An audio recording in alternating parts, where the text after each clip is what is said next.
من يهده الله فلا مضل له ومن يضلله فلا هادي له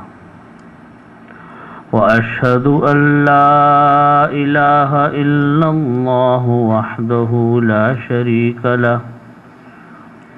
وأشهد أن سيدنا وسندنا ومولانا محمدا عبده ورسوله وقال الله تعالى قل إن كنتم تحبون الله فاتبعوني يحببكم الله۔ بزرگان محترم، برادران عزیز،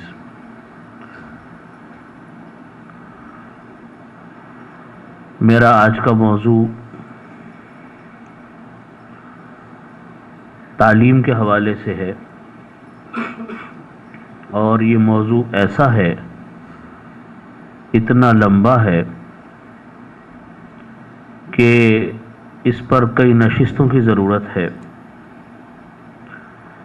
اس مختصر وقت میں انشاءاللہ جو میرے سے ہو سکا وہ میں آپ کے سامنے عرض کرنے کی کوشش کروں گا۔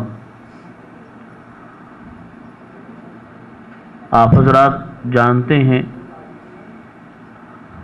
کہ تعلیم کی ابتدا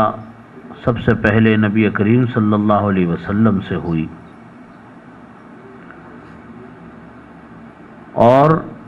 حضرت جبریل امین علیہ الصلاۃ والسلام نے سب سے پہلے نبی کریم صلی اللہ علیہ وسلم کو اقرأ کہہ کر تعلیم دی۔ وہ تعلیم کا سلسلہ چلتا رہا، وحی آتی رہی، نبی کریم صلی اللہ علیہ وسلم اس وحی کو لوگوں تک پہنچاتے رہے،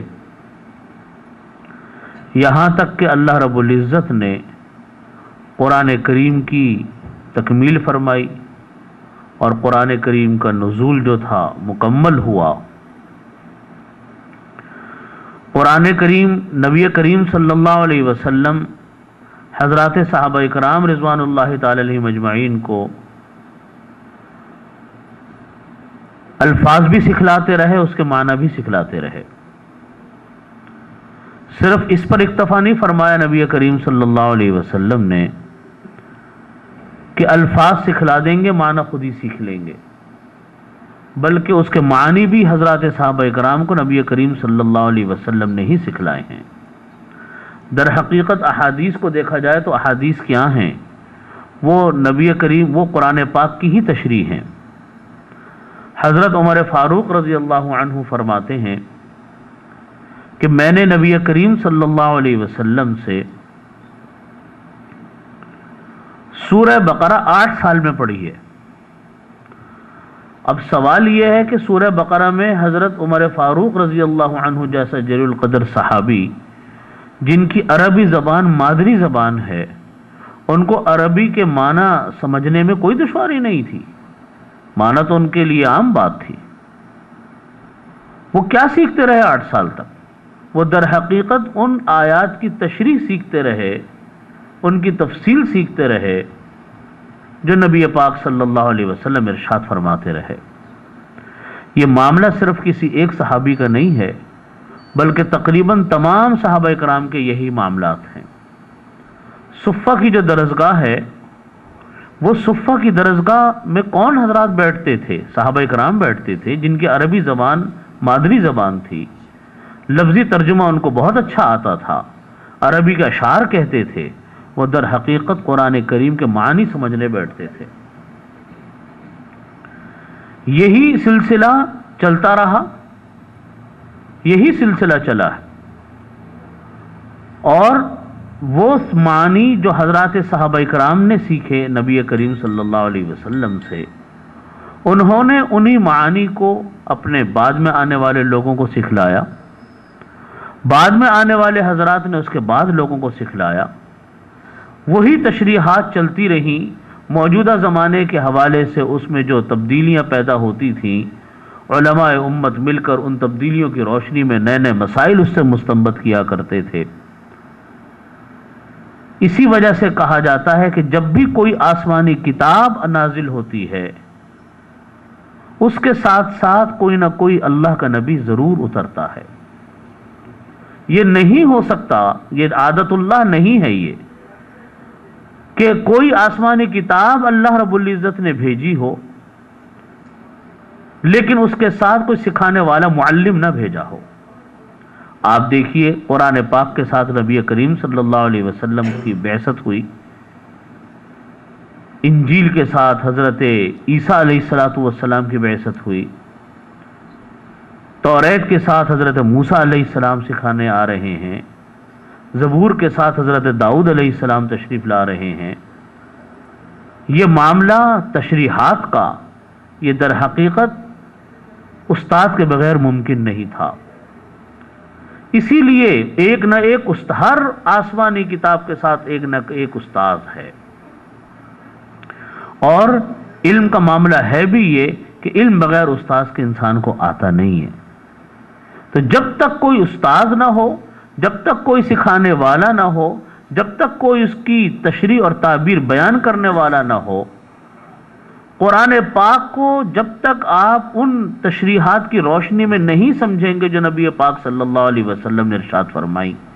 انہوں نے حضرات صحابہ کرام کو سکھلائیں، حضرات صحابہ کرام نے وہ روایات فرمائی اور احادیث میں آج بھی درج ہیں، موجود ہیں، ان کی روشنی میں آج سمجھیں تو انسان صراط مستقیم کے اوپر موجود رہتا ہے۔ ورنہ نعوذ باللہ انسان کو اگر کوئی انسان بھٹک رہا ہو، استاذ ہوتا ہے کہ اس کو سیدھے راستے پر قائم کر دیتا ہے۔ اسی لیے آپ دیکھیے قرآن پاک، اس کی تشریحات، قرآن پاک کے ساتھ ساتھ نبی کریم صلی اللہ علیہ وسلم کے ارشادات، فرمودات، احادیث مبارکہ،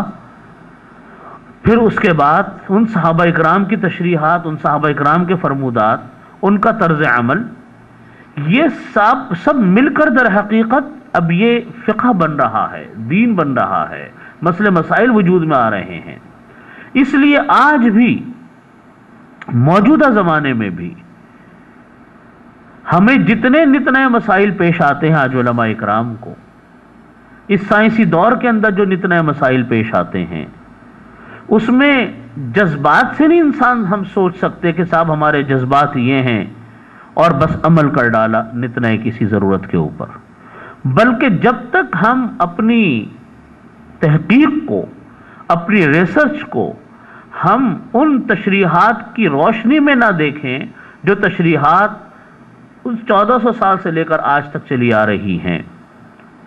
اس وقت تک کوئی رائے قائم کرنا ممکن نہیں۔ چنانچہ جو لوگ اس کام کے پیچھے لگے کہ نت نئے حالات کے مطابق اپنی زندگیوں کو ڈھال لیا اور کوئی تحقیق نہیں کی، کوئی جستجو نہیں کی انہوں نے، تو وہ لوگ گمراہی کا شکار ہوئے۔ اس کی بالکل واضح مثال میں آپ کو دیتا ہوں، جیسا کہ عیسائیت ہے، جیسا کہ یہودیت ہے، اس کے علاوہ دیگر مذاہب ہیں۔ وہ مذاہب اپنے اپنے وقت میں مذہب برحق تھے، وہ آسمانی کتب برحق تھی، وہ رسول جو ہیں وہ اپنے اپنے وقتوں میں برحق تھے، آج بھی برحق ہیں، لیکن ان کی تعلیمات منسوخ ہو گئیں، ان کی کتابیں اللہ رب العزت نے منسوخ کر دی، ایک وقت کے لیے آئی تھی، وہ وقت پورا ہوا۔ ان کے بعد میں جو متبعین تھے یہیں سے گمراہی کا شکار ہوئے کہ انہوں نے اپنے اسلاف کے طریقے کے مطابق اپنی کتابوں کو نہ پڑھا، نہ سمجھا، نہ ان کو محفوظ کیا۔ نتیجہ اس کا یہ ہوا کہ ان کے اندر تحریفات کا سلسلہ شروع ہوا، تبدیلیوں کا سلسلہ شروع ہوا، دین میں تغیر اور تبدل ہونا شروع ہوا، اور ایسی تبدیلیاں پیدا ہوئیں کہ آج اس دین کا نام و نشان ہی مٹ کر رہ گیا۔ یہی معاملہ قرآن اور حدیث کے ساتھ نعوذ باللہ اگر ہوتا تو آج یہاں اس کا بھی دین کا حلیہ بگڑ چکا ہوتا۔ لیکن ان علماء امت، محدثین، مفسرین، فقہاء، یہ ان کی خدمات ہیں کہ انہوں نے کلام پاک کی تشریح میں، احادیث کی تشریح میں اپنی طرف سے ذاتی خواہشات کو داخل نہیں کیا، بلکہ ان تشریحات کو لیا ہے جو تشریحات چلتی چلی آ رہی ہیں۔ اگر اپنی کوئی ذاتی رائے ہے تو اپنی ذاتی رائے کو ذاتی رائے کہہ کر بیان کیا کہ میری ذاتی رائے یہ ہے، کسی کو عمل کرنا ہے کر لے۔ لیکن بزرگوں کا معمول یہ تھا کہ اپنی رائے ضرور رکھتے تھے لیکن عمل اس کے اوپر کرتے تھے جس پر علماء سلف کا عمل ہو، ان کا طریقہ ہو۔ نتیجہ یہ ہے کہ آج ہمارے سامنے قرآن اور حدیث کی جو شکلیں موجود ہیں وہ وہی ہیں جو نبی کریم صلی اللہ علیہ وسلم کے زمانے میں تھیں اور آج تک وہی شکلیں چلی آ رہی ہیں۔ البتہ نت نئے زمانے کی موجودگی میں جیسے نت نئے مسائل پیدا ہوتے ہیں، ان مسائل کے اندر تحقیق، ان مسائل کے اندر جستجو، ان مسائل کے اندر ریسرچ، یہ طریقہ کار فقہائے امت کا تھا، یہ طریقہ اس زمانے کے علماء اور مفتیان اکرام نے بھی اس کو اپنا رکھا ہے کہ جیسے جیسے نت نئے حالات پیدا ہوتے ہیں، نت نئی ضروریات پیدا ہوتی ہیں، ان کو قرآن اور حدیث کی روشنی میں اس کا کیا حل نکالا جا سکتا ہے، کس طریقے سے اس کا حل نکالا جائے گا، یہ سلسلہ الحمدللہ آج بھی جاری ہے، پہلے بھی جاری تھا، انشاءاللہ جاری رہے گا۔ یہی دین کی بقا ہے، یہی قرآن کریم کا معجزہ ہے، یہی قرآن کریم کا اعجاز ہے، یہی احادیث مبارکہ کا اعجاز ہے کہ قیامت تک جتنے حالات آتے رہیں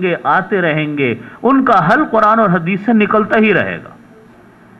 یہ معجزہ ہے قرآن اور حدیث کا، اور یہ قیامت تک یہ معجزہ رہے گا کہ جن چیزوں کا پہلے وجود نہیں تھا آج وجود ہے، اور جن چیزوں کا آئندہ وجود ہونے والا ہے اور وہ چیزیں آج موجود نہیں ہیں، ان کے لیے آپ حل کرنے ان کو بیٹھیں گے تو آپ کو اس کا حل نکل آئے گا قرآن اور حدیث سے، بشرط یہ کہ اللہ تعالیٰ اس کا علم عطا فرمائے، اللہ تعالیٰ اس کی فکر عطا فرمائے۔ سب سے بڑا مسئلہ آج کل کے لحاظ سے وہ در حقیقت وہ المیہ ہے ہماری اس وقت اپنے ملک کا اور مسلمانوں کا۔ یہ المیہ پہلے نہیں تھا، یہ المیہ اب آیا ہمارے اندر۔ وہ المیہ یہ ہے کہ ہمارے ہاں